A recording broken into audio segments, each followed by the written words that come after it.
Was last week's exploration of the New Republic with Dr. Pershing not enough Mandalorian for you? The Foundling is perhaps the most Mandalorian episode yet. Even more Mandalorian than the episode set on Mandalore. This is the way. This is the way. This is the way. G'day, I'm RJ. Welcome to the Nerdy Dad channel and my discussion of the Mandalorian episode, The Foundling. Let's make this an actual discussion. Let me know what you thought about this episode down in the comments. Chapter 20, The Foundling, is the fourth episode of The Mandalorian Season 3, and it was directed by the High Magistrate of Navarro himself, Carl Weathers. My non-spoiler thoughts? I thoroughly enjoyed the episode. Look, I'm not somebody who called last week filler. But for those who did, what did you think of this week's episode? We return to our central characters of Din, of Grogu, of Bo, but at its heart, this is a standalone, self-contained adventure. You know, if I have one criticism of the series as a whole, it's that now that Din's redeemed himself, we have no idea what his plan is, what his goals are. The same goes for Bo. There doesn't appear to be a driving force of the series. But in the end, that's okay. The Mandalorian is very episodic. It's always been episodic. And Favreau pulls everything together in the last two episodes of the season. Off screen, we know the Ahsoka series is filming, we know that Season 4 is written, and we know that Favreau has considered both of these things in the execution of this series. There is a plan, but on screen, I'm just not seeing it yet. Hey, look over there. It's a spoiler. Let's get into the detail of the episode. The covert embraces the military side of Mandalorian culture, and that is on full display right from the outset of the episode. I love watching this. I mean, it's scary. This isn't their military, it's their entire society.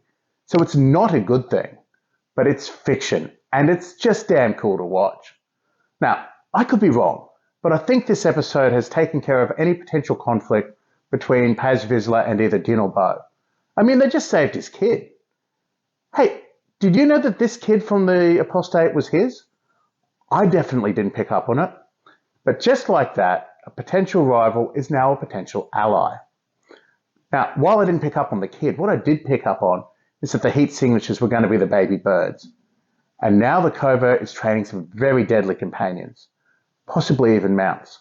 But that's probably not going to come to fruition this season. While we're talking about the end, how cool was the reprisal of that crocodile-type creature?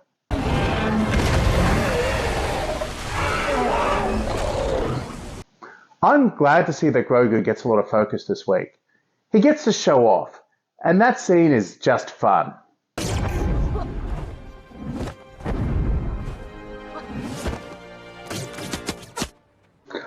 I have to say, and this is not a new thought from me, there's something just a little bit off about the way that Grogu moves on screen. And the fact that he's moving a lot more now than he was in the first two seasons means that it's even more distracting to me. But I don't let that get in the way of my enjoyment of the show. We've also finally seen how Grogu escaped the temple. Now, I can't believe that they canonized Keller and Beck. And I don't know whether I like this or not. I don't know how to feel at all. I either love it or I hate it.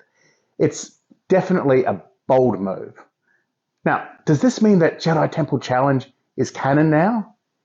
Yes, I know I'm being facetious, but still, this is definitely not what I expected.